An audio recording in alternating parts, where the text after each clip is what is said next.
Buenos días, Saray, por la invitación. Gracias a ti por llegarte. Dos elementos que marcó el presidente ayer, quiero partir de ahí. Uno, en primera instancia, la denuncia ante estas organizaciones internacionales que se pronuncian cuando tienen que, de alguna manera, defender a los representantes de la ultraderecha, pero cuando se trata de casos de personas que incluso no tienen una relación directa en materia de partidos políticos, hacen completamente caso omiso, y lo relacionaba precisamente con esta campaña de desprestigio, pero además de ataque, que Venezuela hoy vive ante el proceso eleccionario del próximo domingo. No recuerdo quién fue el pensador que dijo que el primer acto de corrupción es asumir un cargo para el cual no se está preparado. El señor Tork tiene el deber de proteger los derechos humanos de los 8.000 millones de personas que habitamos el planeta Tierra.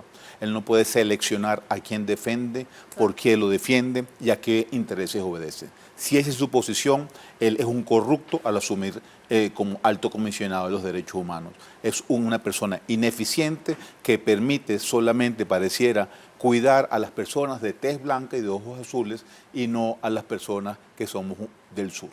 Es una grave denuncia del presidente.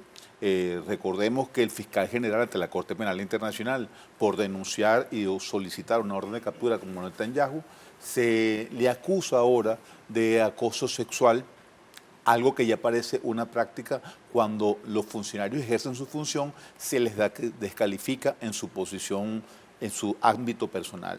Recordemos que hubo un exdirector del Fondo Monetario Internacional, francés, que proponía, era precandidato presidencial en Francia y proponía el cambio del patrón dólar por el patrón oro, y inmediatamente antes de tomar el avión lo denunciaron en un hotel por acoso sexual, perdió la carrera, tuvo que enfrentar un juicio y se le descalificó. Pareciera que esa práctica existe y parece que los funcionarios, altos funcionarios, tienen miedo de que les aplique esa situación. Yo en Venezuela me enseñaron que si usted tiene miedo para asumir un cargo, no lo asuma, porque usted tiene que asumir la responsabilidad de actuar conforme a lo que se espera de ese cargo y las atribuciones que tiene ese cargo.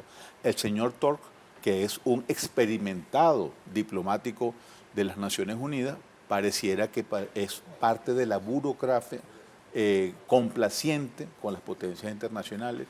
Y me atrevería a decir algo más. Cuando se hace esa propaganda de los vientres en alquiler, se involucra al sionismo internacional, porque por la endogamia que produce el Estado de Israel ha habido un deterioro de los úteros y entonces buscan personas para seguir reproduciendo. Recordemos que según la religión judía, el vientre judío es hijo judío, pero como los vientres se han degradado, entonces buscan otras personas. Parte de eso puede ser el secuestro de niños para colocarlos en familias adaptables que los eduquen como corresponde para producir nuevos sionistas en esta situación. Yo creo que también el presidente debe denunciar el sionismo internacional. No tengo elementos para saber precisar que ahora ellos están involucrados en esta situación, pero el sionismo internacional está dirigiendo la política de todo Occidente y particularmente de los Estados Unidos. Yo creo que hay que recordar la agresión a Libia, y a pesar de que dentro de los potenciales financistas de esta situación no se mencionan las empresas petroleras, esto huele a ExxonMobil. Guyana ha estado denunciando, pidió que Venezuela no hiciera elecciones para autoridades en la Guayana Esequiba, y a pesar de que los ingresos vienen desde Colombia, pareciera que es una táctica para que pensemos que la agresión viene desde Colombia, cuando pareciera que está realizándose desde el Esequibo, que para demostrar que no podemos controlar la zona limítrofe. Yo me atrevería a decir que hay que verificar de dónde son, de qué origen tienen esos detonadores eléctricos, pues seguramente son norteamericanos. Seguramente los mensajes, más temprano que tarde, van a llegar a fuentes de suministro de equipamiento norteamericano. Y Venezuela está dispuesta, Venezuela se ha declarado un estado de paz y la paz se defiende inclusive con las armas. Se va a reducir a cualquier persona que intente perturbar la manifestación de la voluntad popular en el próximo domingo, y a pesar de que esta situación de denuncia del ministro Cabello nos pone en alerta, el pueblo está en la calle y está alerta para neutralizar cualquier situación. Esperemos que no se produzcan bajas, pero la situación en Libia empezó cuando aparentemente el gobierno de Muammar Gaddafi mataba a su propia población. Esa fue la noticia. Y parece mentira, se silencian las elecciones que se van a realizar el domingo en Venezuela, en los medios de comunicación internacionales, pero se prepara un atentado para que la noticia no sean las elecciones, sino que la noticia sea que pareciera que el gobierno no mantiene la paz ciudadana para que se realice un proceso electoral.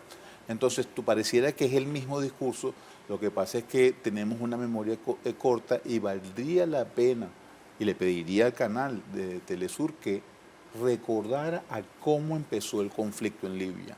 Libia es un país desintegrado, dividido por 3 grupos, donde se reactivó la esclavitud, a pesar de que está proscrita en todas partes del mundo, produjo una gran migración europea, producto de las actuaciones de las potencias europeas, pero ahora los europeos no los quieren, y el país está prácticamente en un caos destrozado, y recientemente en Trípoli se están matando a personas civiles para mantener la preponderancia en las empresas petroleras en la extracción del petróleo a bajo costo o a ningún costo.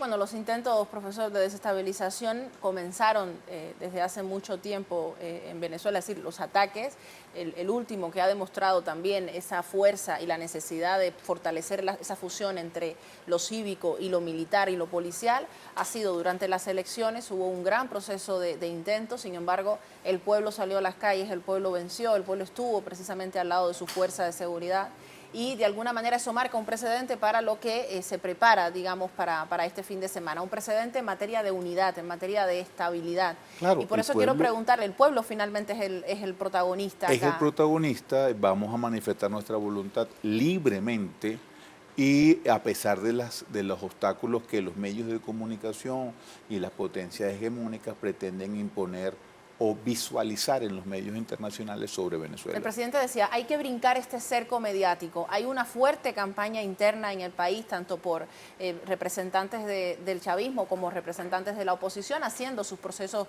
proselitistas, están en las calles, que se ven. Casualmente son parte de los derechos humanos. humanos. Son parte, evidentemente. Pero el señor Turk no se entera que el derecho a elecciones, claro, el derecho a manifestar su voluntad, a elegir democráticamente a sus autoridades y sobre todo a elegir el tipo de democracia que cada país quiere, en el caso venezolano participativa y protagónica, eso al señor Turk no lo procesa, debe ser el carácter austríaco que tiene y la herencia hitleriana, porque Hitler nació en Austria, aun cuando fue gobernante de Alemania. Las órdenes que les bajan para llevar adelante su supuesta responsabilidad. Quiero preguntarle cómo desde el ámbito de la comunicación se puede pues contrarrestar este proceso de campaña de desprestigio y de alguna manera desacreditación de este proceso democrático. El presidente Chávez decía que nosotros no somos una potencia nuclear, pero tenemos la potencia de la verdad.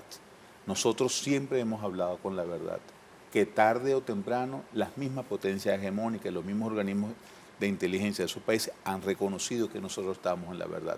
Lo que pasa es que rápidamente se sucede y los canales de comunicación, que ya no son canales de comunicación, sino canales de propaganda dirigidos por las élites norteamericanas y sionistas, se empeñan en mantener un discurso de que aquí en Venezuela somos unos esclavos, estamos obligados a actuar de tal o cual manera, pero para mantenernos así, ellos lejos de ayudarnos a liberarnos, lo que nos hacen es imponer situaciones de embargo para que nosotros nos muramos de hambre, en un caso menos grave de lo que están haciendo el Estado de Israel en Gaza. ¿Cuáles son las diferencias tangenciales que usted resaltaría entre el proceso que tuvo lugar en el año 2015 y el proceso que tiene lugar hoy? Bueno, nosotros ya estamos conscientes de que el imperialismo no tiene ética y a eso nos estamos preparando. Nosotros sí tenemos ética y la primera ética es defender nuestra voluntad popular en nuestras instituciones. En el 2015 no pensábamos que podían llegar a tanto. Ahora sabemos a qué tan largo pueden llegar. Pueden inventar, pueden crear, pueden pagarle a nacionales que sin conciencia, sin saber lo que están perdiendo, por un poco de dinero, una nueva edición del Judas Iscariote, del cual habla la Biblia, se reedita. En todos los países lo hace. Hay personas como María Corina Machado, que siendo venezolana, pero criada afuera, prefiere ser subordinada de los Estados Unidos que dueña de su propio destino en su propia patria. Hay personas que pareciera que les enseñaron a obedecer, teniendo todas las facilidades para buscar la educación que querían, lo que les enseñaron fue una educación de subalternidad. Ella prefiere ser una potencia periférica y Venezuela desde el año 99 decidió ser una potencia emergente. Geoestratégicamente son dos posiciones distintas. Y además, nosotros no nacimos claro, para obedecer, nosotros nacimos para liberar.